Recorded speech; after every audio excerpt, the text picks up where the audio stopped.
Good morning mga tol. For today's video mga tol, no, at mayroon sa akin nag-comment, no, na pagdating po ba dito sa Japan,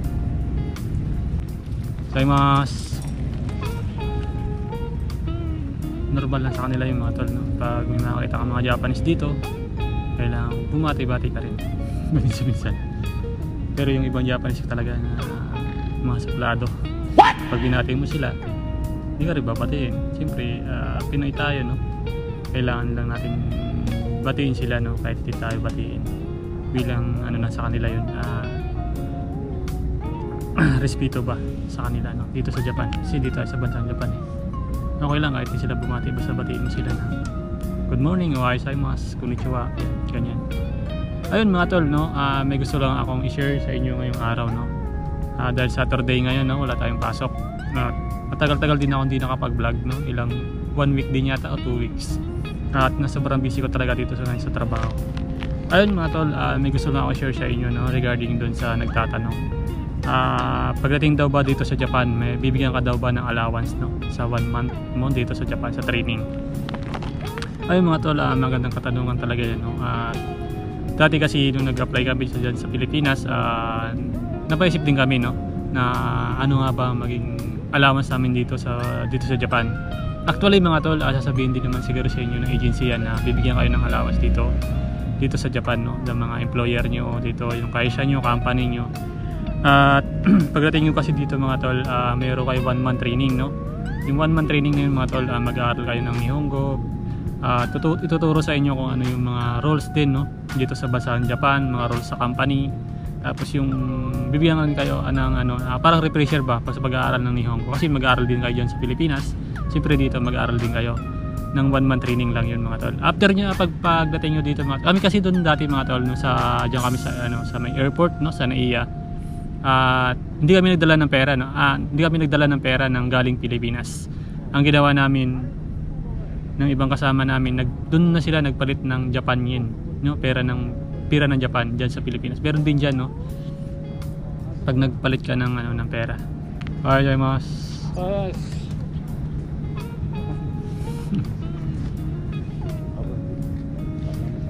Ayun mga tol, talagang pag may mga Japanese ka nga talaga, kailangan mo lang sila batiin, no? At matutuwa na yung mga yan, no? Ibig sabihin na nirerespeto mo sila dito sa bansa nila. Ayun mga tol, no? Pagdating nyo talaga dito sa Japan, pag nagsusunduin kayo, no? So, depende rin susunduin kayo ng komyay nyo dito, yung agency nyo dito sa Japan mga tol. Kasi yung company dito, meron din silang hawak na agency dito sa Japan. Kagaya namin, no? Sinundo kami ng company, ng kaisa na, namin, ng komyay namin dito. Yung agency namin dito sa Japan. At ginaid na kami, dinala kami dun sa tutuluyan namin ng apartment. Binigyan na kami ng allowance, no? Ang binigay sa amin mga tol ng 80 yen, no? 80,000 yen. Nasa pera ng Pilipinas siguro yun, nasa yun. Ilan ba yung palitan niya? Depende rin mga tol, no? 1,000 nasa yun, 36,000 pesos, no? Mga ganun mga tol. Bibigyan kayo ng allowance ng komya yun dito. Galing sa yun, mga tol, sa employer, no? Sa company. At ang yung 80,000 na yun, depende rin mga tol, no? Kung magkano yung bibigay sa inyo. Merong 50,000 yen, 5 lapad. Merong 80,000 yen, 5 lapad. Ibigay sa inyo dito ng company nyo para dun sa pag-aaral nyo, sa allowance nyo mga tol, no? Hindi naman kakaltas yung mga tol, bigay ng bigay ng company yun, bigay ng kaisa yun sa inyo. Kaya walang problema, no? Kaya kakasyahin mo yun mga tol, kasi pag nagtapos mo ng after ng training, gagustusin mo yun, no? Kasi matagal ka pa bago magsumahod, kasi mga 2 buwan siguro ganun, kasi meron din silang dito may cut off din sila.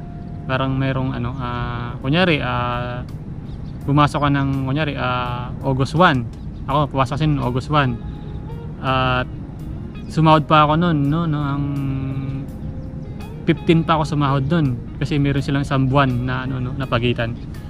September 15 pa ako sumahod doon, kaya matagal talaga mga tol. Kaya yung allowance mo na binigay sa inyo, pagkakasyahin yung mga tol, kasi yung isang lapad lang naman nasa 3,000 pesos, 4,000 pesos sa Pinas, kasya yun sa isang buwan, no? Dito pagkakasyahin mo yun, pagkain, pang mga gamit mo, bili ka ng mga gamit mo, yun, mga ganun, sabon, yan, ganyan mga tol.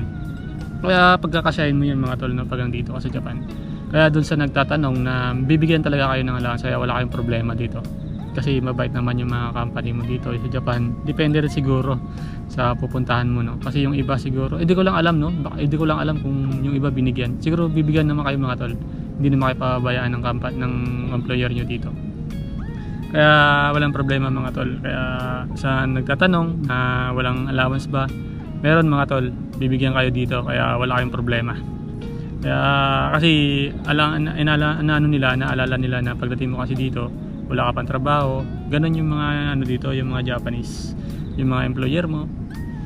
Kaya kaya wag kayong mag-alala mga tol, bibigyan kayo dito pag may 1 month training kayo. Kaya sipagan nyo lang, no?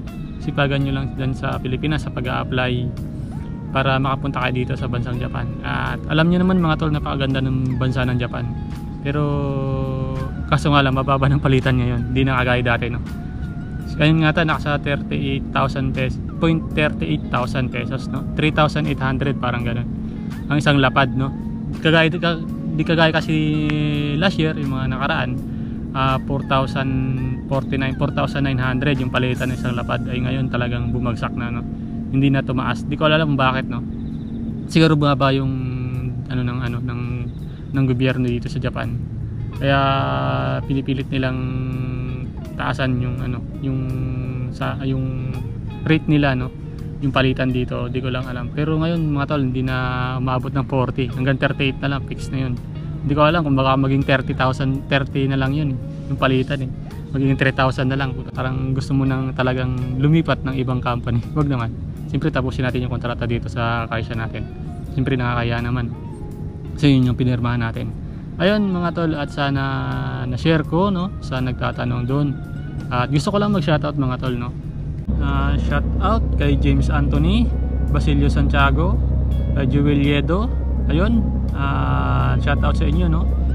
Lang mga tol ng video na to, no. At papalo na lang din ng page ko. At maraming salamat sa inyo. Arigatou gozaimasu. Ayun mga tol, at maraming salamat sa inyo. I hope na nag-enjoy kayo sa video na to. At may na-share ako sa inyo, no, sa wala pang ideya. Ayun mga tol, at maraming salamat sa inyo. Bye bye.